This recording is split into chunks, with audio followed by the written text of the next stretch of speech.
And mystery shrouds the death of actor and model Shefali Jariwala. According to police sources, the police suspect that the deceased actor was taking heavy doses of anti-aging multivitamin and skin whitening medicines for many years without any supervision of a doctor. This raises questions over it could be a case of self-medication.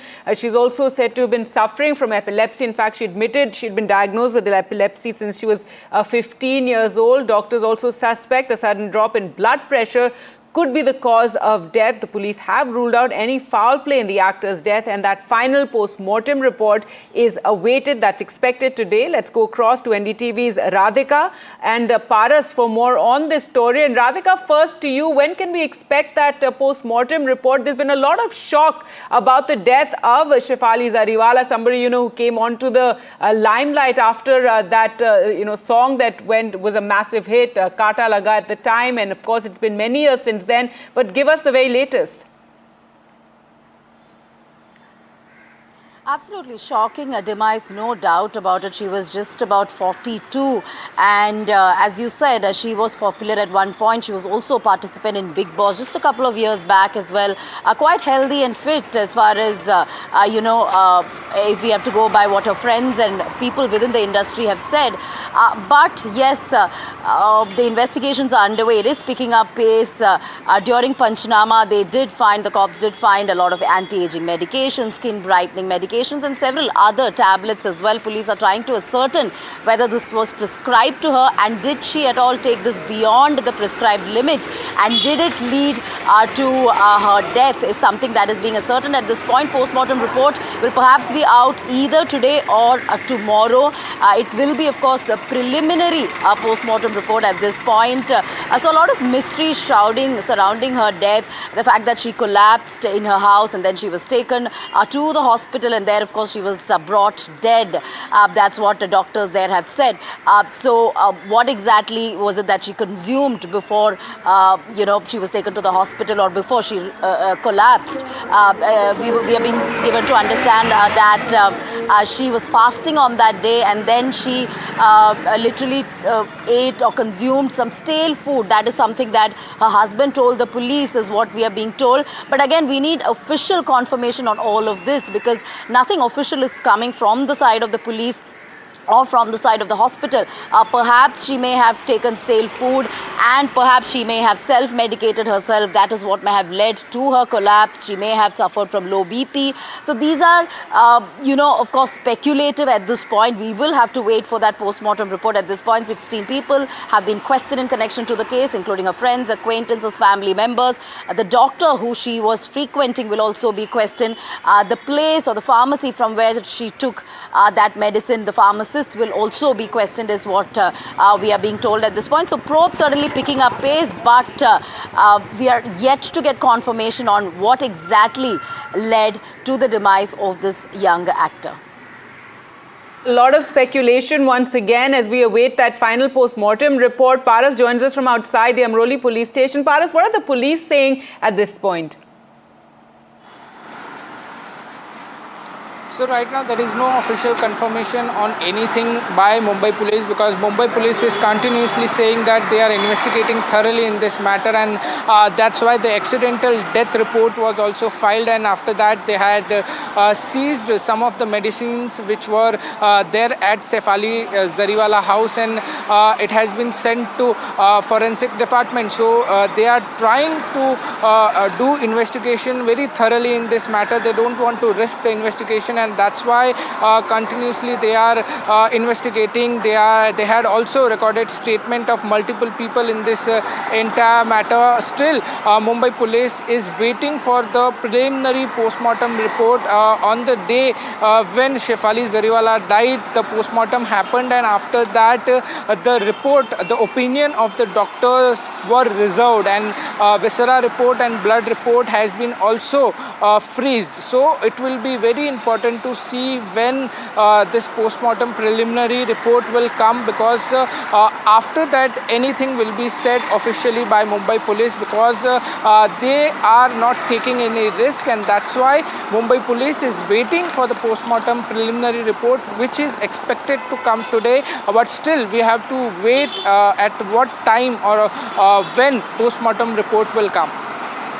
That's right, and hopefully it will come sooner given the kind of speculation that's taking place. And Abira, this has once again put the spotlight on the kind of pressures in, this very glamorous film industry, whether she was taking, pills to make herself fairer or to control her weight or keep herself younger, and a lot being talked about. Also, a lot of shock being expressed by, those who knew her in the film industry. They can't believe that just at the age of 42, this young actor is no more.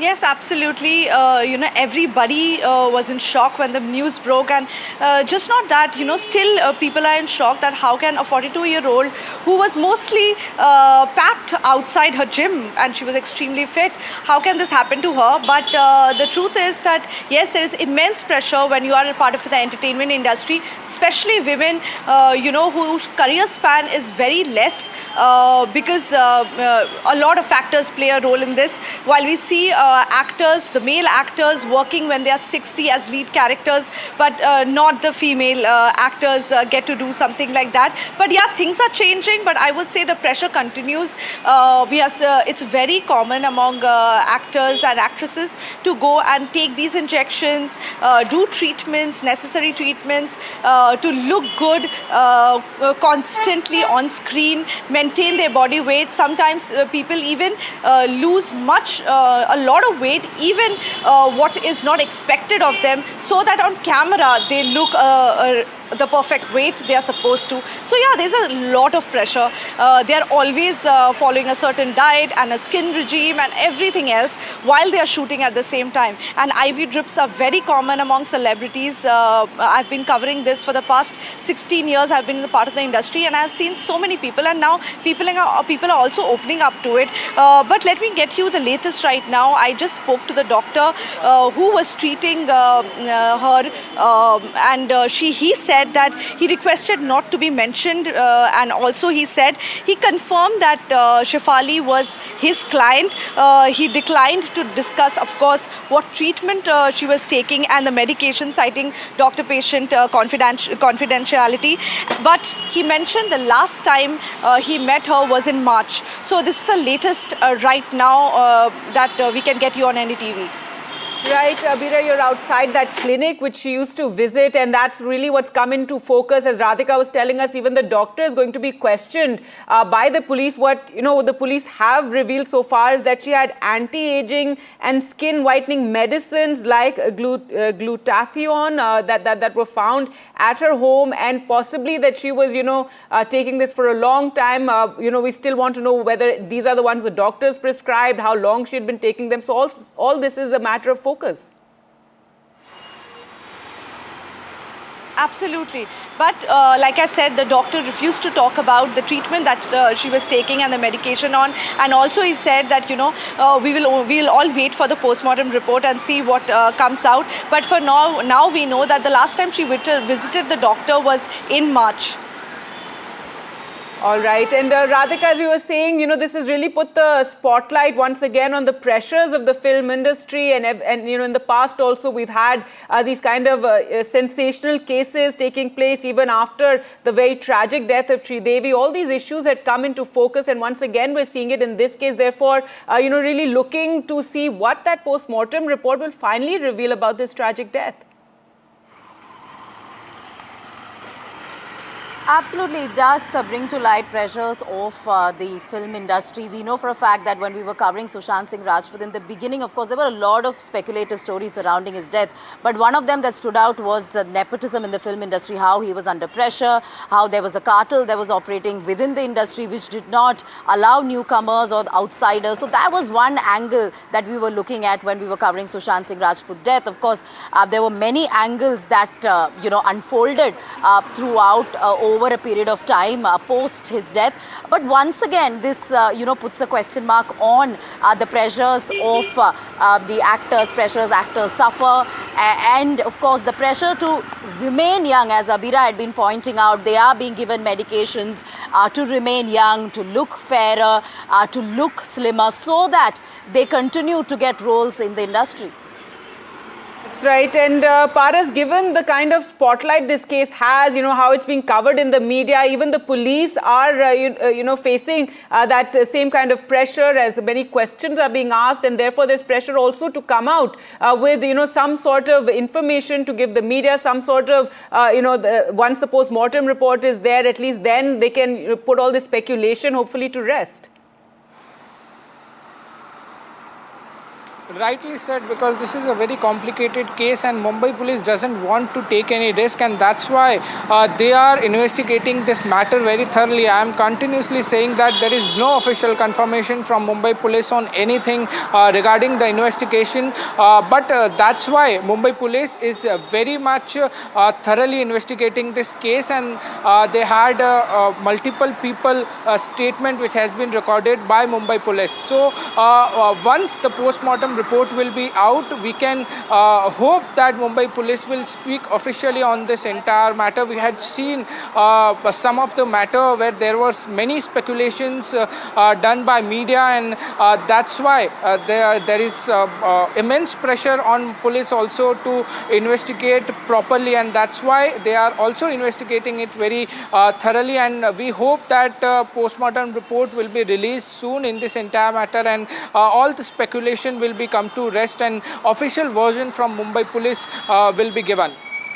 That's right. And Paras, for viewers who may just be tuning in, if you can take us through the developments in this story. Very shockingly, she was found at home. She had collapsed at home, low BP suspected. She was rushed to the hospital, and there she was declared dead. It was her husband, I think, who discovered her. Take us through all the details. Rightly said. So this demise happened day before yesterday in night, and after that the husband of Shefali Jariwala, Parag, has taken her to hospital. At the hospital she was declared dead, and after some time morning the postmortem was carried out in Cooper Hospital in Mumbai. In this entire postmortem, the videography was also done by the hospital. Then after, there was the decision which was reserved by Cooper Hospital. Viscera report and blood report has also been done in this entire matter, and it has been expected that the post-mortem preliminary report can come today. So all of Mumbai police and all of other people are also waiting for the post-mortem report to come out as soon as possible, because the exact reason for death will be in this post-mortem report. So we all are waiting for the official post-mortem report, preliminary report to come out, and after that the official version will be also been given by the hospital also and the Mumbai police also.